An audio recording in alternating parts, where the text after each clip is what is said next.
আসসালামু আলাইকুম দর্শক, স্বাগত জানাচ্ছি রয়্যাল বাংলা টিভির সংবাদে। এখন দেখবেন বিস্তারিত সংবাদ। ২২ জানুয়ারি ২০২৬ বৃহস্পতিবার সকাল ১১টায় সেগুনবাগিচাস্থ বাংলাদেশ শিশু কল্যাণ পরিষদ পঞ্চম তলায় ন্যাশনাল আওয়ামী পার্টি ভাসানী এর উদ্যোগে শতাব্দীর গণতন্ত্রের মহানায়ক মজলুম জননেতা মওলানা ভাসানীর ১৯৭২-এর ২২শে জানুয়ারি ভারত থেকে সদ্য স্বাধীন বাংলাদেশে ৫৪তম স্বদেশ প্রত্যাবর্তন দিবস উপলক্ষে স্মৃতিচরণ ও উন্মুক্ত আলোচনা সভা অনুষ্ঠিত হয়।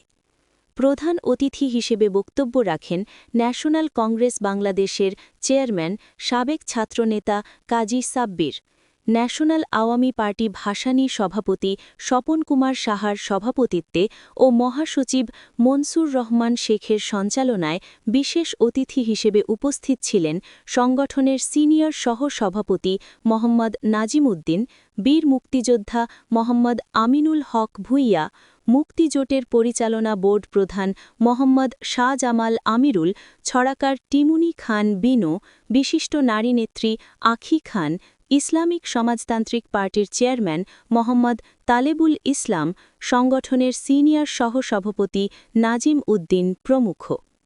স্বদেশ প্রত্যাবর্তন দিবস উপলক্ষে আজকের অনুষ্ঠানে দেশবরেণ্য জ্ঞানী গুণী বুদ্ধিজীবী এবং বিভিন্ন রাজনীতিবিদ নেতাকর্মী আমাদের অনুষ্ঠানে উপস্থিত হয়। আমি ন্যাশনাল আওয়ামী পার্টির পক্ষ থেকে সবাইকে অভিনন্দন জানাচ্ছি। হতে পারত মওলানা ভাসানী তার শিষ্যের চাইতে অনেক গুণ বেশি নিজের এই গৌরবটা দেখাতে পারে। ইতিহাস হয়তো একটু অন্য কেন্দ্রিকে চলে গিয়েছে, কিন্তু আমরা সবাই বুঝি মওলানা ভাসানী যদি লোভের রাজনীতি করতেন, ক্ষমতা দেখানোর রাজনীতি করতেন, তিনি যদি মনে করতেন যে আমি আমার শিষ্যদেরকে চিরদিন আমার অধীনস্থ করে রাখবো, এমন মন মানসিকতা নিয়ে করতেন, নিজের বড়ায়ত্বটা জাহির করতে চাইতেন, তাহলে হয়তো শেখ মুজিবের জন্ম হওয়া খুব কঠিন হতো। শুধু শেখ মুজিব নয়, তদানীন্তন যে নেতারা আজকে বাংলাদেশের গৌরব হিসেবে আমরা মনে করছি, তাদেরকে তিনি যদি মনে করতেন যে আমার প্রচারটা আমি করব, অন্যদের প্রচারটা কম করে দিব, তাদেরকে আমি কিছুটা বঞ্চিত করব, তাহলে হয়তো আজ বাংলাদেশের স্রষ্টা, বাংলাদেশের সার্বিক দায়িত্ব পালনের দায়িত্ব মানে সবকিছুই করেছেন মওলানা ভাসানী, এই কথাই প্রচার হতো। তো যাই হোক, বাংলাদেশ নামে মানচিত্র খচিত হয়েছে, কিন্তু বঙ্গবন্ধুর পরে মওলানা ভাসানীকে বাংলাদেশে প্রত্যাবর্তন করা হয়। এটা বারবার ওনাকে একটু পিছনে রাখা হয়। এটা করতে করতে যাকে দিয়ে সামনে সব সারিতে উনি থাকবেন, সেখানে ওসমানী সাহেবকে বাদ দেয়, সেখানে মওলানা ভাসানীকে বাদ দেয়। এটা তাদের একটা চিরন্তন নিয়ম হয়ে গেছে পলিটিক্যাল নেতাদের। তো যাই হোক, আমি আশা করব যেন এটা না করা হয় এবং ওনার দাম জনগণ দেয়। উনি জননেতা, অতএব জননাম ভাসানী। ভাসানী একটি নাম, বাংলাদেশ মানচিত্র যা, ভাসানী তা। আসসালামু আলাইকুম। ভালো রাখুক এবং ওনার গল্পে আজীবন মানুষের মনে আছে। ভালো কাজ করেছে বিদায় সকলেরই মনে আছে। আজকে যদি ভালো কাজ না করতো, তাহলে কিন্তু এই মঞ্চ, এই আয়োজনটাও ওনারা করতো না, এবং সারা জীবনই মানুষের মনে থাকবে। উনি হতে পেরেছে, আমরাও যেন হতে পারি এবং আমাদেরকেও যেন মানুষ মনে রাখে। আজকে যখন আপনি শেখ মুজিবের নাম নেব কিংবা আমরা শেখ মুজিবের নাম নেব, তখন কিন্তু আলটিমেটলি শেখ মুজিবের গুরু হিসাবে মওলানা ভাসানীর নাম চলে আসে এখানে। এটাই হচ্ছে গুরুর মাহাত্ম্য। গুরু তার শিষ্যের মধ্য দিয়েই বেঁচে থাকে, গুরুকে ছাপিয়ে যাবে তার শিষ্য।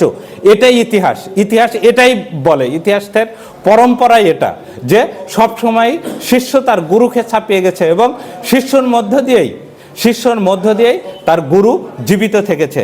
তাই আমরা যে জায়গাতে আসি যে একজন আরেকজনকে গুরুকে ছাপিয়ে যাবে শিষ্য, এটাই হচ্ছে গুরুর মাহাত্ম্য বা গুরুর শ্রেষ্ঠত্ব।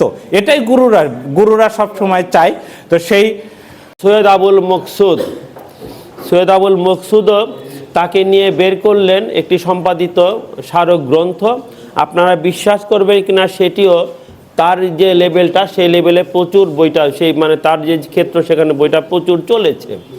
আর একটা ব্যাপার আপনারা দেখবেন, ডক্টর মোহাম্মদ ফোরকান মিয়া, তিনিও একটা গ্রন্থ সম্পাদনা করলেন মওলানা ভাসানীকে নিয়ে, এবং সেই বইটাও আমি হিসাব করে দেখলাম প্রত্যেকটা গ্রন্থের পৃষ্ঠা সংখ্যা হলো, আমার জানা মতে 600-র নিচে নয়, 600 থেকে 1000 পর্যন্ত পৃষ্ঠা। সেই 600 থেকে 1000 পর্যন্ত পৃষ্ঠার একটি গ্রন্থ সম্পাদনা করেছেন এই 3 জন ব্যক্তি, মৌলানা আব্দুল হামিদ খান ভাসানীকে নিয়ে। বলিষ্ঠ কণ্ঠস্বর, যিনি দেশের শতাব্দীর গণতন্ত্রের মহানায়ক, যিনি মুক্তিযুদ্ধ চলাকালীন প্রভাস সরকারের প্রধান উপদেষ্টা ছিলেন, মজলুম জনতা মৌলানা ভাসানীর প্রত্যাবর্তন দিবস। আমি আজকে অনেক নেতৃবৃন্দের বক্তব্য শুনেছি। আমরা মজলুম জনতা মৌলানা ভাসানীকে এই 1972 22শে জানুয়ারি আজকে বাংলাদেশের স্বাধীন বাংলাদেশের প্রত্যাবর্তন দিবস।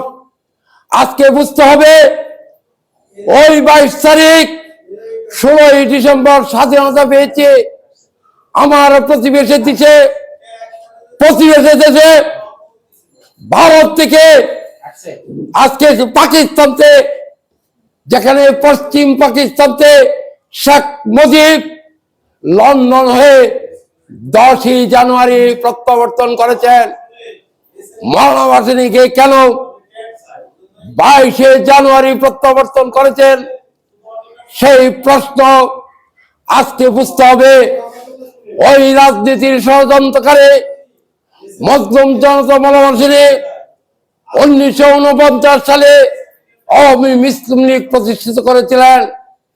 কিন্তু দুঃখজনক ঘটনা, ভারাক্রান্ত হৃদয় নিয়ে বলছে, ওই হুসেন সোহরাওয়ার্দী সাম্রাজ্যবাদ পশ্চিম পাকিস্তানের সাথে হাত মিলে তিনি যুক্তফ্রন্ট নির্বাচনের পরে প্রধানমন্ত্রী হওয়ার কায়ের তার দেখেছে, তিনি প্রধানমন্ত্রী হয়েছেন। মৌলানা ভাসানী সেই ঐতিহাসিক কাকবাড়ি সম্মেলন 1957 ফেব্রুয়ারি মাসে 3 দিন ব্যাপী কাকবাড়ি সম্মেলন অনুষ্ঠিত হয়। সেখানে সুস্পষ্ট বলেছেন, ইঙ্গিত দিয়েছেন, ওই সাম্রাজ্যবাদ এই পশ্চিম পাকিস্তানের সাথে এই আওয়ামী লীগের কিছু সংখ্যক লোক ষড়যন্ত্রে লিপ্ত। সুতরাং আমি আজকে আওয়ামী লীগ থেকে চলে যাব, পদত্যাগ করে আমি নতুন দল গঠন করব, যা 1957 26শে জুলাই রূপমহল তৃণমূলে মৌলানা ভাসানী ন্যাশনাল আওয়ামী পার্টি গঠন করেন, সেখানে তিনি সভাপতি।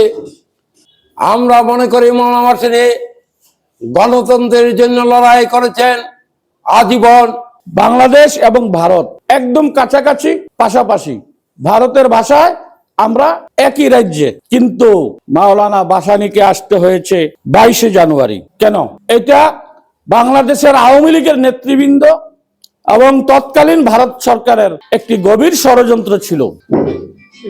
যদি শেখ মুজিবুর রহমান বাংলাদেশে আগমনের পূর্বে মুসলিম জননেতা মাওলানা আব্দুল হামিদ খান ভাসানী বাংলাদেশে আসতেন, মাওলানা আব্দুল হামিদ খান ভাসানী হতেন এদেশের জাতির জনক। তাই গভীর ষড়যন্ত্র করে বাংলাদেশের আওয়ামী লীগের নেতৃবৃন্দ এবং ভারতের যোগসাজশে মাওলানা ভাসানীকে সেখানে আটক করে রাখা হলো, তাকে দেশে আসতে দেওয়া হয়নি।